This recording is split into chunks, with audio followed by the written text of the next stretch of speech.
Buenas tardes, compañeros y tutora. El día de hoy le damos la bienvenida a nuestro debate llamado Enfoques del conflicto en la sociología. Bueno, en nuestro curso Corrientes de Pensamiento Lógico, específicamente en la clase de análisis de enfoque del conflicto y su impacto en la estructura social, pues le vamos a dar un giro muy drástico a los tres autores principales, como lo es Carlos Marx, George Simmel y Lewis Coser.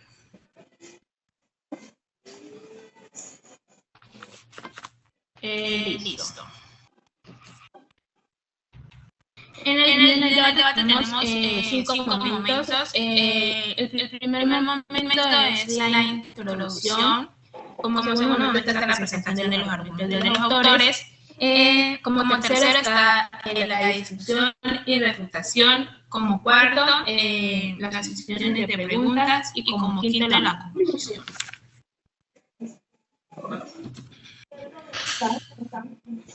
Bueno, empezamos con el momento 1, que es la introducción, y aquí básicamente le damos la bienvenida a este foro, y pues a este debate, que es titulado Enfoques del conflicto en la sociología.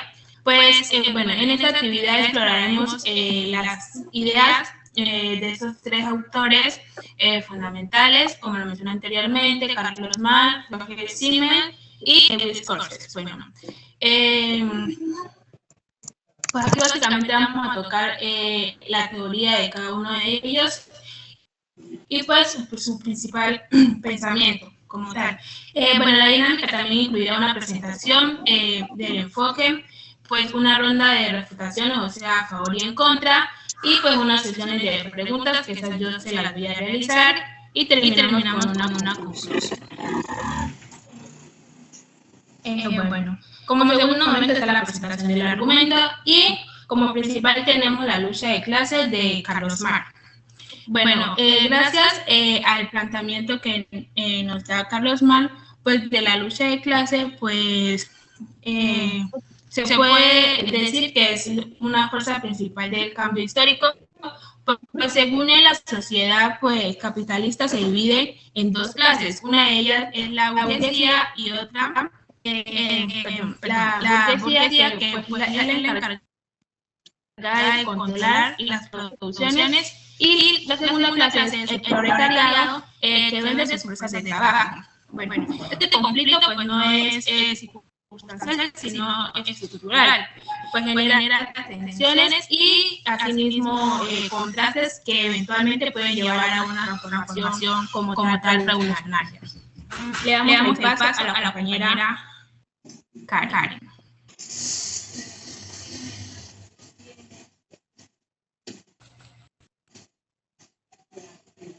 Buenas, pena el micrófono.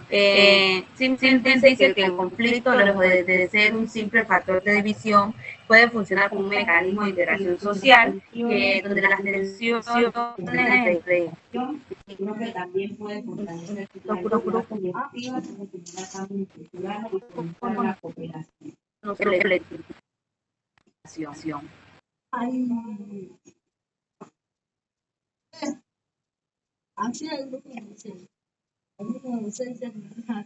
Seguimos con la compañera Karen Ordóñez con el tema de Lewis Coser. Bueno, Coser retoma a Simmel y afirma que el conflicto cumple funciones esenciales. Puede clarificar roles, promover la adaptabilidad social y evitar tensiones acumuladas. En instituciones como las escuelas o partidos políticos, el conflicto canalizado adecuadamente permite mejoras. Por ejemplo, las huelgas laborales, si se gestionan bien, se pueden producir cambios positivos sin destruir el sistema.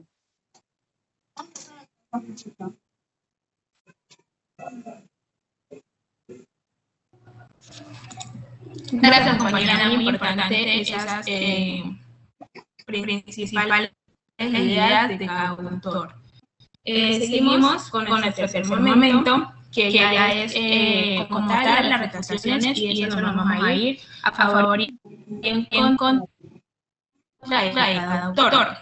En primera instancia, pues yo estoy a favor de Carlos Marx porque, bueno, él como tal dice que la lucha de clase es el verdadero motor del cambio social. Pues a lo largo de la historia, pues él ha mostrado avances significativos como tal en la abolición de la esclavitud, la conquista de los derechos laborales y la mejora de las condiciones de vida.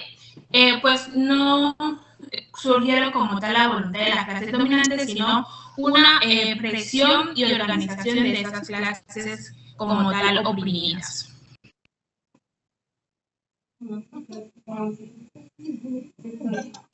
Seguimos en contra.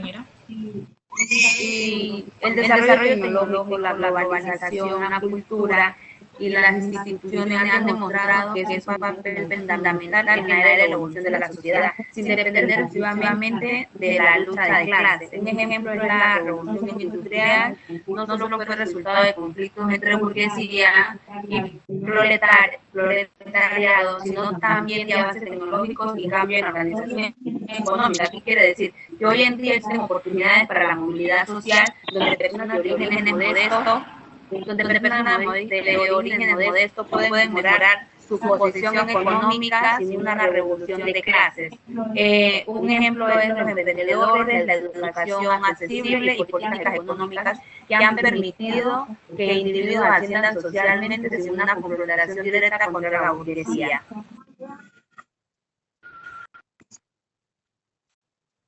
Gracias, mañana. Seguimos con Norben Simmel. Bueno, el pensamiento del CITIB es que sostiene que esto no es solo una fuente de división, sino que también es un mecanismo esencial de integración social que a través del desacuerdo de las personas y los grupos establecen posiciones delimitantes, identidades y negocian valores compartidos, lo que contribuye a la formación y fortalecimiento de la estructura social. Un ejemplo claro es una discusión entre amigos sobre los valores o intereses, aunque hayan desacuerdo, la integración fortalece la relación que obliga a los participantes a comprenderse mutuamente y negociar sus diferencias. Otro ejemplo histórico es la Revolución Francesa, que de 1789 a 1799, aunque fue un conflicto violento, permitió consolidar de la redefinición de la identidad nacional francesa. O sea, que hay que se ven obligados a dialogar y encontrar soluciones comunes, lo que pueden fortalecer las relaciones entre ellos.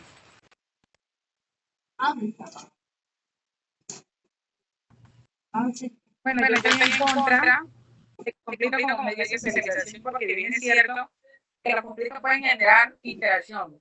No se puede asumir que el conflicto en sí no favorezca siempre la socialización. En muchas ocasiones genera rupturas, resentimientos y traumas que afectan negativamente las relaciones interpersonales y grupales. Y pensar que el conflicto por sí solo fortalece los lazos sociales en una visión demasiado optimista. Si no hay mecanismos adecuados para manejarlo, como la comunicación empática o la mediación, el conflicto termina siendo una fuente de división más que integración. Por ejemplo, los conflictos internos dentro de grupos de trabajo con familiares pueden crear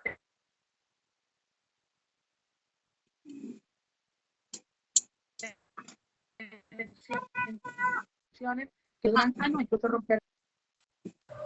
Gracias, compañera. Ahora seguimos con Lewis Coser, y pues yo estoy a favor de la teoría de él, porque él sostiene que el conflicto no solamente es inestable, sino que también es necesario para ese equilibrio y el desarrollo como tal de la sociedad.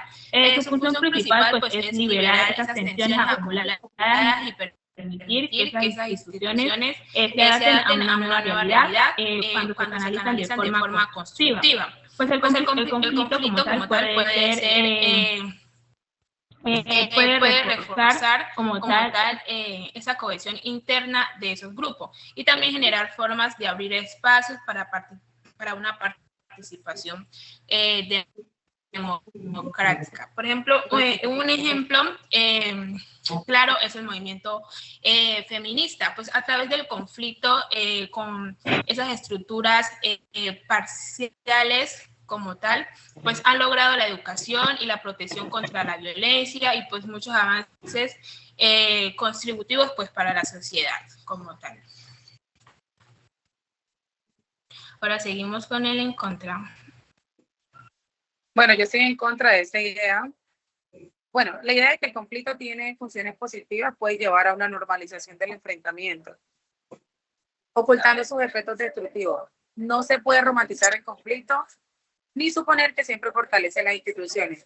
Muchas veces las debilita, destruye vínculos y genera inestabilidad. ¿El conflicto contribuye al equilibrio social? Bueno, no en todos los casos. Cuando el conflicto se sale de control, genera violencia, polarización, crisis institucional y debilitamiento del tejido social. El equilibrio social se alcanza más eficazmente en el diálogo, la cooperación y la participación democrática, no con enfrentamientos. Tomamos como ejemplo en países como Venezuela o Siria, los políticos han debilitado profundamente las instituciones, han generado migración masiva, pobreza, sufrimiento social, en vez de fortalecer la estructura social que la han destruido. En conclusión, aunque el conflicto es inevitable, no podemos idealizarlo. Su romanticismo teórico no sostiene frente a las consecuencias reales cuando se gestiona adecuadamente.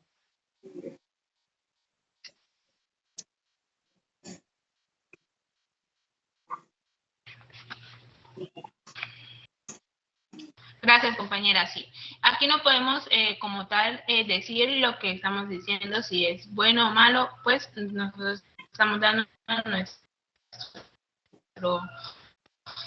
principal pensamiento de cómo vemos la teoría de cada uno de a favor y en contra, y eso está bien.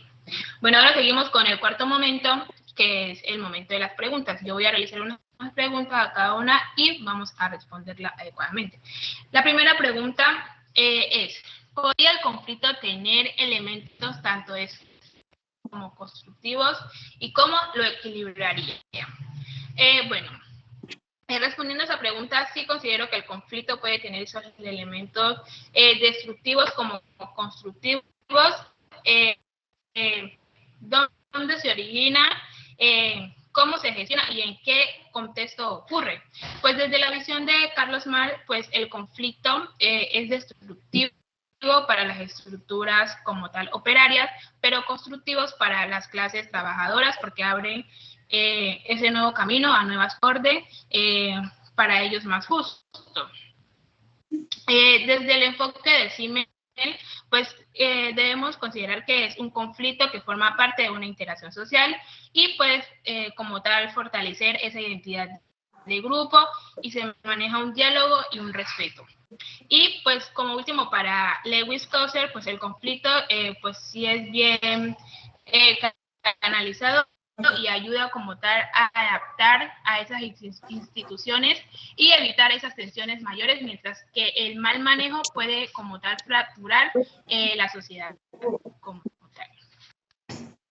Bueno, seguimos con la siguiente pregunta, que es: ¿qué ejemplos actuales ilustran mejor cada enfoque? Nos responde la compañera Karen Ordóñez. Bueno, los ejemplos actuales que yo tomé son los enfoques de políticas públicas. El programa de Escuelas Deportivas para la Paz del Ministerio de Deporte de Colombia ha sido implementado en regiones afectadas por el conflicto, como Tumaco. Busca fortalecer la inclusión, el liderazgo juvenil y la convivencia pacífica a través del deporte. Este es un claro ejemplo de cómo una política pública busca transformar problemáticas sociales mediante intervención institucional. El segundo ejemplo que tengo es enfoque de inclusión y participación. En Medellín, el programa de semilleros deportivos ha promovido la participación de jóvenes en situación de riesgo, brindándoles acceso gratuitos a escenarios y procesos formativos. Ha reducido índices de violencia y mejorado la percepción de seguridad en comunidades vulnerables. El tercer ejemplo y último es la transformación social. Las iniciativas comunitarias en el barrio La Paz de Tumaco, que promueven torneos de fútbol entre pandillas rivales, han demostrado una transformación en las relaciones sociales, reduciendo conflictos y fomentando alianzas juveniles. Se ve cómo el deporte modifica la estructura social sociales e informales. Muchas gracias.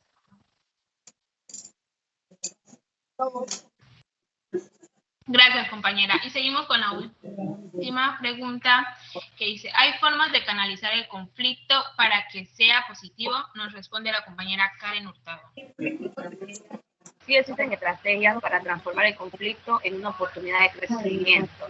Una de ellas es ganar y ganar, que busca soluciones donde ambas partes puedan obtener beneficios. Otra sería la transformación del conflicto, que es enfocar las diferentes oportunidades de aprendizaje y de evolución.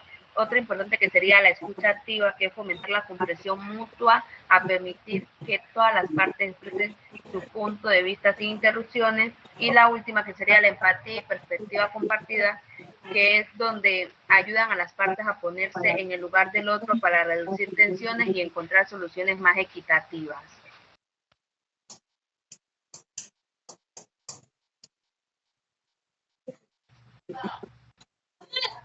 Gracias, compañera. Y ya como a modo de conclusión, pues este debate nos muestra que el conflicto, lejos de ser no solo destructivo, puede ser un motor de cambio, una forma de socialización o una herramienta de adaptación social. Desde los tres autores, pues buscamos o tendemos a la forma de que se maneje el conflicto en clave a un efecto como tal de la sociedad. Gracias por la atención.